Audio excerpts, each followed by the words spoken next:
ನನ್ನ ಆತ್ಮೀಯ ವೀಕ್ಷಕ ಬಂಧುಗಳಿಗೆ ಅನಂತ ನಮನಗಳು. My name is Ananda Masri, Bagalkot, Karnataka State. My mobile number is 9242494770. WhatsApp number is 9900913869.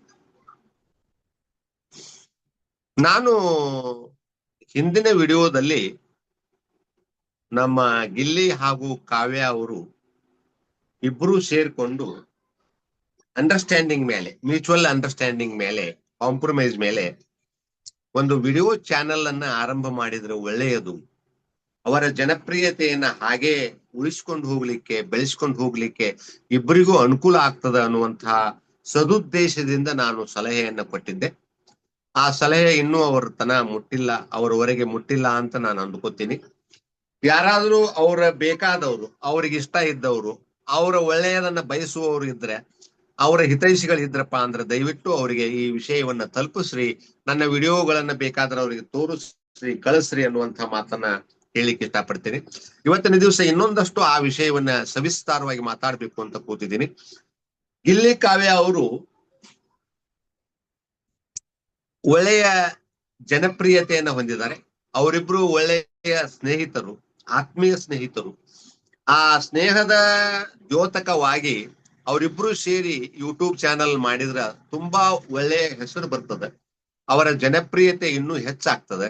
ಆಮೇಲೆ ಅವ್ರ ಯೂಟ್ಯೂಬ್ ಚಾನಲ್ ಹೆಸರು ಗಿವ್ಯ 2025 ಯೂಟ್ಯೂಬ್ ಚಾನಲ್ ಅಂತ ಹೆಸರು ಇಟ್ಕೋಬಹುದು. ಗಿವ್ಯ 2025 ಯೂಟ್ಯೂಬ್ ಚಾನಲ್ ಅಂದ್ರೆ ಗಿಲ್ಲಿ ಕಾವ್ಯ 2025. ಇಬ್ರು 2025 ಬಿಗ್ ಬಾಸ್ ನಲ್ಲಿ ಒಂದಾಗಿ ಅಂದ್ರೆ ಜಂಟಿಯಾಗಿ ಹೋಗಿ ಸಾಕಷ್ಟು ಜನಪ್ರಿಯತೆಯನ್ನು ಪಡೆದಿದ್ದಾರೆ. ಅವರಿಬ್ರು ಒಳ್ಳೆಯ ಮಾತುಗಳನ್ನು ಆಡಿದ್ದಾರೆ, ಕೆಟ್ಟ ಮಾತುಗಳನ್ನು ಆಡಿದ್ದಾರೆ, ಜಗಳನೂ ಮಾಡಿದ್ದಾರೆ, ಎಲ್ಲಾನು ಆಗಿದೆ. ಇರ್ಲಿ, ಪರವಾಗಿಲ್ಲ, ಏನೇ ಆಗ್ಲಿ, ಮನುಷ್ಯ ಅಂದ ಮೇಲೆ ಯಾರು 100% ಪರಿಶುದ್ಧರಾಗಿ ಇರೋದಿಲ್ಲ ಅನ್ನೋದನ್ನ ಈ ಸಂದರ್ಭದಲ್ಲಿ ಹೇಳಿಕ್ಕೆ ಇಷ್ಟಪಡ್ತೀನಿ.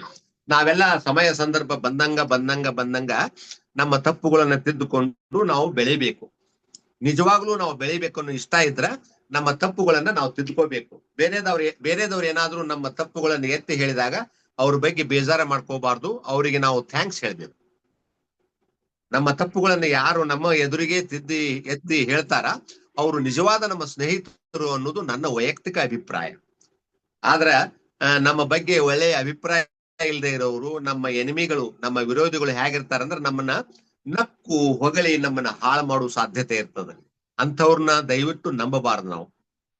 ಗಿಲ್ಲಿ ಕಾವ್ಯ ಅವರು ಒಂದು ಯೂಟ್ಯೂಬ್ ಚಾನಲ್ ಮಾಡಿ ಅವರು ಗಿಲ್ಲಿ ಅವರು ಕಾವ್ಯ ಅವ್ರ ಮನೆಗೆ ವಾರದಾಗ 1 ಸಾರಿ ಬರ್ಲಿ. ಇಬ್ರು ನಾಳೆ ಇನ್ನೊಂದಷ್ಟು ಬಿಜಿ ಆದ್ರಪ್ಪ ಅಂದ್ರ ತಿಂಗಳದಾಗ 1 ಸಾರಿ 2 ಸಾರಿ ಬರ್ಲಿ. ಬಂದು ಅವಾಗಲೇ ಅಟ್ ಒನ್ಸ್ 4, 5, 6 ವಿಡಿಯೋಗಳನ್ನ ಒಂದೇ ದಿವಸ 4 ತಾಸು ಅವ್ರ ಮನೆಯೊಳಗಿದ್ದುಕೊಂಡು 4 hours ಅವ್ರ ಮನೆಯೊಳಗಿದ್ದುಕೊಂಡು ಒಂದು 6 ರಿಂದ 8 ವಿಡಿಯೋಗಳನ್ನ ರೆಡಿ ಮಾಡಿ ಅವನ್ನ ಎಡಿಟಿಂಗ್ ಮಾಡಿ ನಿಧಾನವಾಗಿ ವಾರಕ್ಕೆ 2 ರಂಗ ಅವ್ರು ಅಪ್ಲೋಡ್ ಮಾಡ್ತಾ ಹೋದ್ರು ಅಂದ್ರ ಒಂದೇ ತಿಂಗಳಲ್ಲಿ ಅವ್ರದ್ದು ಮೊನಿಟೈಸೇಷನ್ ಆಗ್ತದ. ಜೊತೆಗೆ ಅವರ ವಿಡಿಯೋಗಳನ್ನ ಬಹಳಷ್ಟು ಜನರು ನೋಡೋದ್ರಿಂದ ಅವರಿಗೆ ಇನ್ಕಮ್ ಕೂಡ ಆರಂಭ ಆಗ್ತದೆ. ಅತಿ ಶೀಘ್ರದಲ್ಲೇ ಇನ್ಕಮ್ ಆರಂಭ ಆಗ್ತದೆ. ಜೊತೆಗೆ ಅವರು ಒಳ್ಳೊಳ್ಳೆಯ ವಿಡಿಯೋಗಳನ್ನ ಮಾಡಿದ್ರಪ್ಪ ಅಂತಂದ್ರೆ ಅವರಿಗೆ ಜಾಹೀರಾತುಗಳು ಅಂದ್ರೆ ಅಡ್ವರ್ಟೈಸ್ಗಳು ಕೂಡ ಬರ್ತಾವು, ಪ್ರೈವೇಟ್ ಅಡ್ವರ್ಟೈಸ್ಗಳು ಬರ್ತಾವು. ಅಂದ್ರೆ ಇದರಲ್ಲಿ ಅವರು ಇನ್ಕಮ್ ಕೂಡ ಮಾಡಿಕೋಬಹುದು. ಕನಿಷ್ಠ ಇಬ್ಬರಿಗೂ ತಲಾ 50,000 ಸಾವಿರದಿಂದ ಹಿಡ್ಕೊಂಡು 5 ಲಕ್ಷದವರೆಗೆ ಅವರು ಇದರಲ್ಲಿ ಇನ್ಕಮ್ ಮಾಡ್ಕೋಬಹುದು ಅನ್ನುವಂತಹ ಮಾತನ್ನ ಹೇಳಿಕ್ಕೆ ಇಷ್ಟಪಡ್ತೀನಿ. ಇಬ್ರು ಸಿಂಗಲ್ ಆಗಿ, ಪರ್ಸನಲ್ ಆಗಿ ಈಗಾಗಲೇ ಏನಾದ್ರೂ ವಿಡಿಯೋಗಳನ್ನ ಮಾಡ್ತಾ ಇದ್ರೆ ಅಥವಾ ಯೂಟ್ಯೂಬ್ ಚಾನೆಲ್ಗಳನ್ನ ಮಾಡ್ತಾ ಇದ್ರೆ ಪರ್ಸನಲ್ ಆಗಿ ಏನ್ ಮಾಡ್ತಾರ ಅದನ್ನ ಮಾಡ್ಲಿ. ಬಟ್ ಇಬ್ರು ಸೇರಿ, ನಾನು ಹೋದ ವಿಡಿಯೋದಲ್ಲಿ ಹೇಳಿದ್ನಲ್ಲ, ಇಬ್ರು ಸೇರಿ ಒಂದು ಟೀನೋ ಅಥವಾ ಕಾಫಿನೋ ರೆಡಿ ಮಾಡ್ಲಿ, ಅದನ್ನ ವಿಡಿಯೋ ಮಾಡ್ಲಿ.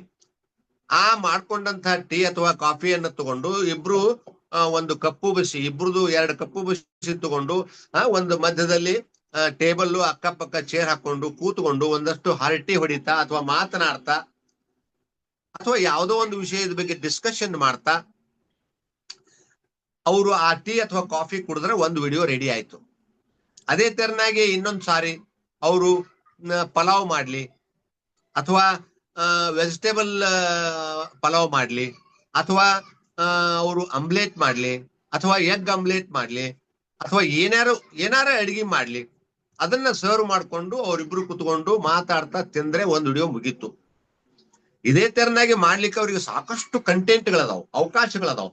ಈಗ ಉದಾಹರಣೆಗೆ ಯಾವುದೋ ಒಂದು ಸಿನಿಮಾದ ಚಿತ್ರಗೀತೆ ಇರ್ತದೆ, ಆ ಚಿತ್ರಗೀತೆಯನ್ನ ಇವರು ರೀಕ್ರಿಯೇಷನ್ ಮಾಡ್ಬೋದು ಇಬ್ರು ಸೇರಿ, ಅಥವಾ ಆ ಚಿತ್ರಗೀತೆಗೆ ತಾವಿಬ್ರು ಡಾನ್ಸ್ ಮಾಡ್ಬೋದು, ಅಥವಾ ಈಗಾಗಲೇ ಬಿಗ್ ಬಾಸ್ ಮನಿ ಒಳಗ ಕೆಲವೊಂದು ಇಬ್ರು ಸೇರಿ ಮಾತನಾಡಿದಂತದ್ದು, ಚರ್ಚೆ ಮಾಡಿದಂತಹದ್ದು, ಅಥವಾ ಒಬ್ರಿಗೊಬ್ರು ಜಗಳ ಮಾಡಿದಂತಹದ್ದು ಏನೇ ಇರ್ಲಿ ಅದನ್ನೆಲ್ಲ ರೀಕ್ರಿಯೇಷನ್ ಮಾಡಿ ಒಂದು ವಿಡಿಯೋ ಮಾಡಿ ಅಪ್ಲೋಡ್ ಮಾಡ್ಬೋದು.